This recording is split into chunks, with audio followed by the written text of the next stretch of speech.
à toutes et à tous. Vous dire que je suis heureux d'être ici ce soir dans un quartier que je connais bien. Remercier bien sûr l'Union des associations et médiatures européennes qui nous a invités et le COJEP Île-de-France pour cette invitation. Donc je suis aulnaisien depuis une trentaine d'années, actuellement conseiller municipal dans le groupe de proposition Aulnay Écologie, et je suis par ailleurs vice-président de la région Île-de-France en charge des questions d'aménagement.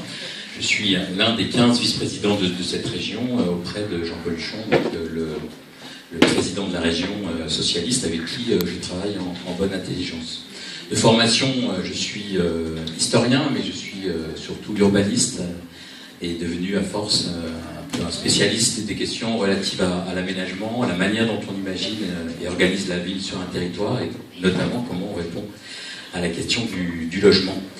Je suis candidat pour être votre maire, très clairement. Je représente ce soir une liste que je conduis, qui s'appelle donc Vivre mieux ensemble à Aulnay-sous-Bois.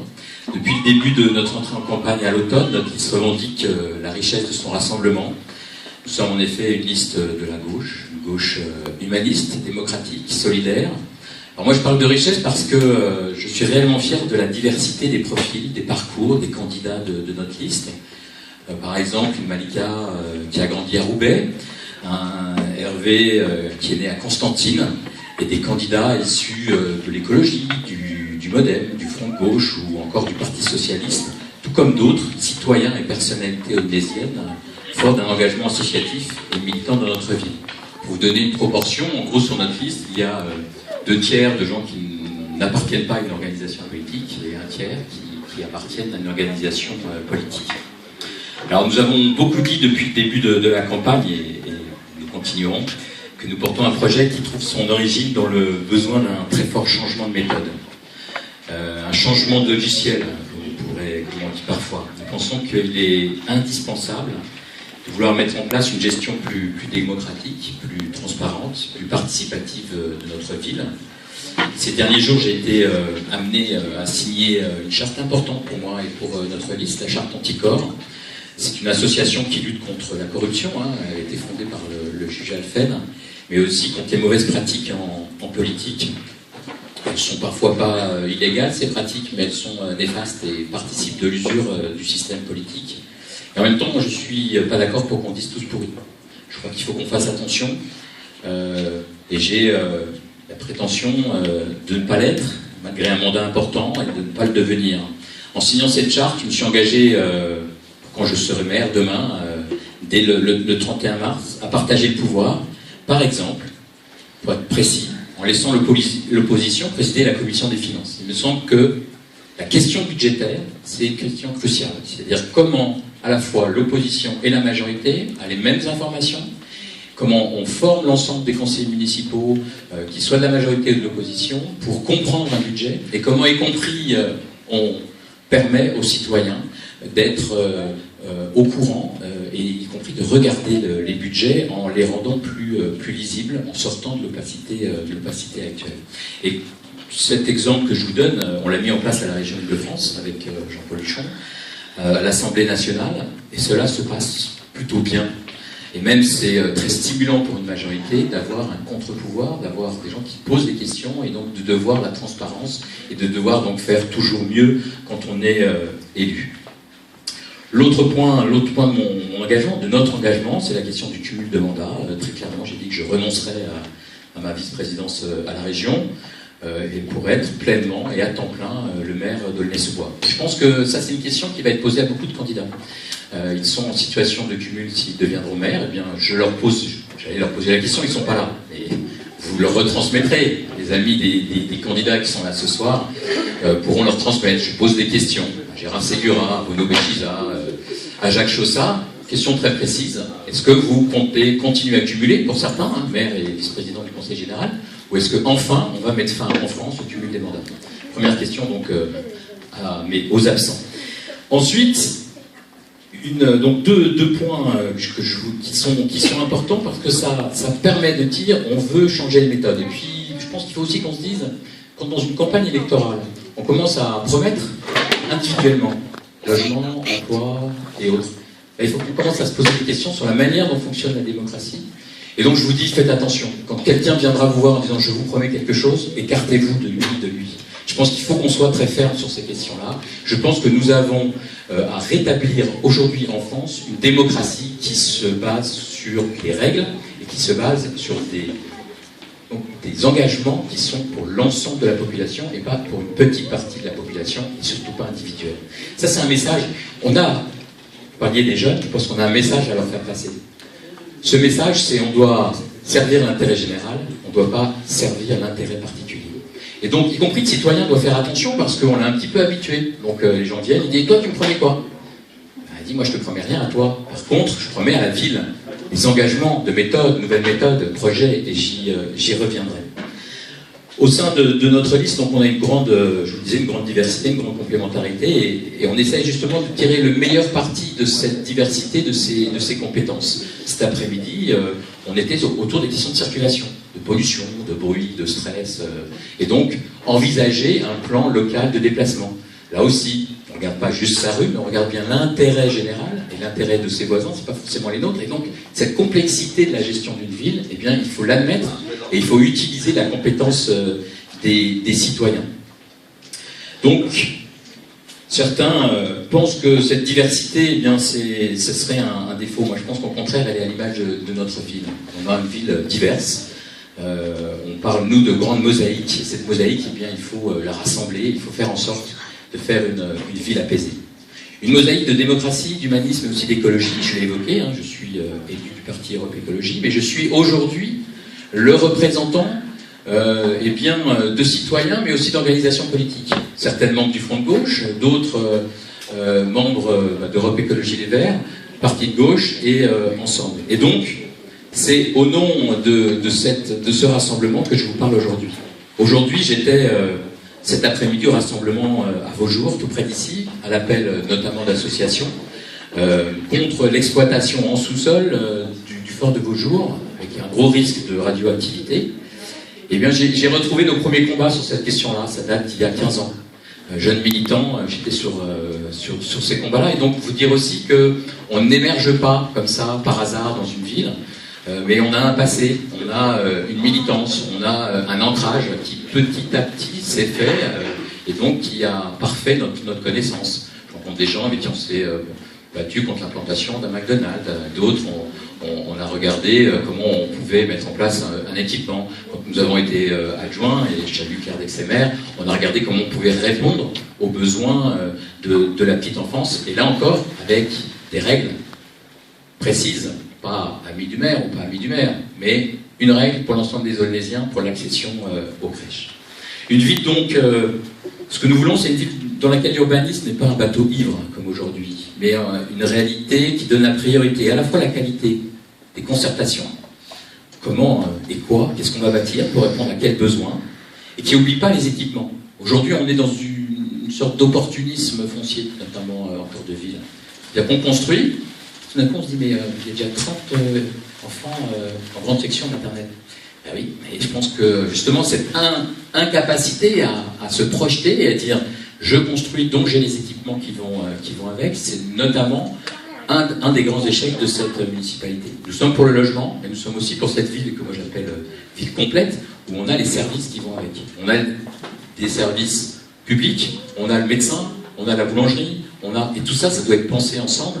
On a les questions de circulation, et voilà. Et donc cette ville complète que nous voulons mettre en place, elle est basée sur la qualité de la concertation. Dans mes études d'urbanisme, j'avais un de mes professeurs qui disait le processus pour arriver au logement est aussi important que le logement lui-même. Parce que quand le processus a été mauvais, et on l'a vu un certain nombre de fois dans cette ville, eh bien c'est la personne qui rentre dans le logement qui est stigmatisée. Parce que les gens ne voulaient pas de logement. Or aujourd'hui, on l'a vu sur un certain nombre d'exemples, quand on parle aux gens, quand on leur dit mais ça répond à des besoins, ils disent oui, vous allez prendre sur les arbres. Eh ben, on peut peut-être faire un compromis, on garde les arbres, c'était la cité arc-en-ciel par exemple. C'est-à-dire que ce dialogue qu'il va nous falloir renouer avec les habitants pour leur redonner confiance dans la capacité de répondre à l'intérêt général, de construire du logement, le faire avec les équipements, et y compris avoir dans notre ligne de mire le fait qu'il faut des lieux de respiration, qu'il faut maintenir si on est au Vélodrome. Juste un exemple. On a le dimanche, notamment le samedi et le dimanche, des équipes de foot qui jouent là, et ils jouent dans un cadre libre, ils ne sont pas forcément en association. Ils y viennent, ils y mangent, il y a une vraie convivialité. Est-ce que la ville de demain, elle supprime ça? Ou est-ce qu'elle maintient cette capacité de faire du sport en toute liberté? Nous pensons qu'il faut maintenir ce genre de lieux, qui ne sont pas des lieux formels, mais qui sont des lieux où quand les gens ont investi. C'est vrai ici, c'est vrai à Malany, c'est vrai dans un certain nombre de quartiers. Et puis quand on bâtit, il faut faire des bâtiments de qualité pour rencontrer des gens qui habitent le quartier. Là encore, là, juste à côté, le logement du Vélodrome, qui ont été construits de mauvaise qualité. Donc ils ont déjà des problèmes alors qu'ils sont là depuis 6 mois. Là aussi, comment on exige un certain nombre de critères, eh bien, on peut le faire. Il y a un cahier des charges et les promoteurs sont en capacité ou ils ne le sont pas. Et s'ils ne le sont pas, eh bien, ils sont ensuite sanctionnés, ils ne peuvent plus travailler pour la ville. Voilà, un certain nombre d'exemples que je voulais vous donner sur les choses un peu précises. PSA. PSA, c'est une des grosses questions qu'on a à se poser à Aulnay. Je pense qu'on n'a pas été à la fois du côté de la droite, on n'a pas anticipé la fermeture de PSH. Depuis 5, 6, 7 ans, c'était dans l'air, il y avait ce murmure qu'allait se fermer cette usine. Puis il y a eu un certain nombre de rapports dans les années 2008, 2010, et puis on a laissé faire, on a laissé. Donc là, on est dans une situation où il faut trouver des solutions. On a mené une enquête avec l'Institut d'aménagement et d'urbanisme qui montre que l'éolien pourrait être ce facteur de croissance en Île-de-France. Le titre de l'étude, c'est l'éolien relais de croissance pour les industries franciliennes, sur lequel j'ai pu travailler. Et je pense que le savoir-faire automobile, le savoir-faire aéronautique, le savoir-faire en termes d'électronique et dont on a besoin pour faire de l'éolienne, avec un terrain, y compris qui permet d'accueillir cette industrie où il faut en effet de l'espace, eh bien, ça répond à la fois à la question de l'emploi et ça répond à la question de qu'est-ce qu'on produit utile pour l'environnement et pour les questions sociales. Et donc je pense que Citroën dépasse largement Aulnay. Citroën, c'est le Grand Roissy, c'est la région Île-de-France. Aujourd'hui, on est isolé, on est sous-bois. On n'est même pas en intercommunalité, là où des communes le sont depuis 14 ans. Et bien, sur la question de Citroën, il faut un groupement d'intérêt économique avec l'ensemble des communes du Grand Roissy, avec la région Île-de-France, avec le département du Val-d'Oise et de la Seine-Saint-Denis, avec l'État, avec un certain nombre de représentants des ministères, pour qu'on se remonte les manches et qu'on regarde, à partir de ce qui est déjà présent en Île-de-France, il y a plus de 100 entreprises aujourd'hui qui travaillent de près ou de loin autour, par exemple, de l'éolien. Il y a d'autres filières. J'ai pris ça pour vous montrer qu'on peut être écologiste et représenter une liste de gauche large et faire des propositions qui sont bonnes pour l'emploi, pour l'environnement et pour le dynamisme d'un territoire. Pour pas être trop long, puis pour qu'on puisse avoir ce dialogue, je vais simplement, puisqu'on parlait d'intercommunalité, faire une petite page de pub. Mercredi 12 février, on accueille Salguinville, Patrick Brauzek, qui est président de pleine commune, à peu près 450 000 habitants.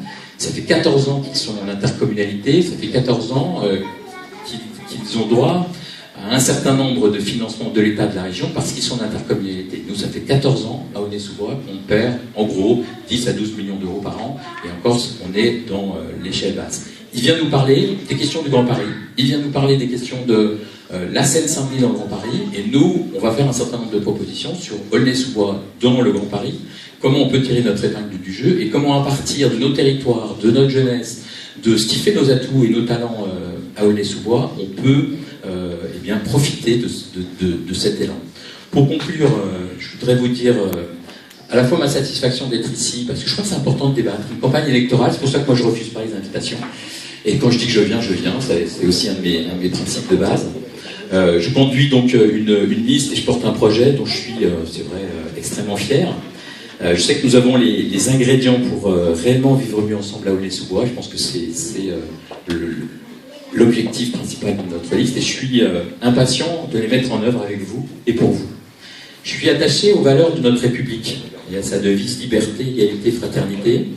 Je suis attaché aussi à la lutte contre les discriminations et le racisme. J'ai vu que ça faisait partie de vos grands objectifs. Je suis attaché à faire avancer les droits et tous les droits. Et quand on donne des droits à d'autres, on m'en enlève pas. Et Et moi, je suis parmi ceux qui pensent qu'il faut faire avancer les droits de toutes et de tous. Je suis aussi attaché au principe de la laïcité, et je pense qu'elle est parfois bafouée. C'est-à-dire que quand moi je m'adresse à un Aulnaisien, je ne m'adresse pas à telle ou telle religion, je m'adresse bien à un Aulnaisien. Je ne m'adresse pas à quelqu'un d'une nationalité ou d'une autre, je m'adresse à un Aulnaisien. Et ça, c'est particulièrement important. C'est-à-dire que là encore, quand on veut instrumentaliser un groupement au nom de telle ou telle chose, eh bien, faites attention. Moi, je viens parler à des Aulnaisiens, je viens parler à des Aulnaisiennes, et je me moque un peu de quelles sont leurs origines. Et je vois que dans la salle, il y a des origines très diverses. Sur ma liste, il y en a aussi... et c'est ça qui fait la richesse, c'est que nous sommes Aulnaisiens d'horizons diverses, avec un projet en commun qu'il nous faut bâtir ensemble. Je crois simplement que si nous nous attachons à ces mots liberté, égalité, fraternité, si nous faisons l'effort de les appliquer à chacune de nos décisions, alors nous replacerons en permanence notre action politique face à ces mots et le chemin sera tracé. Alors liberté, égalité, fraternité, oui, c'est ce que nous allons ensemble faire, c'est ce que nous allons faire ensemble pour vivre mieux. Je vous remercie.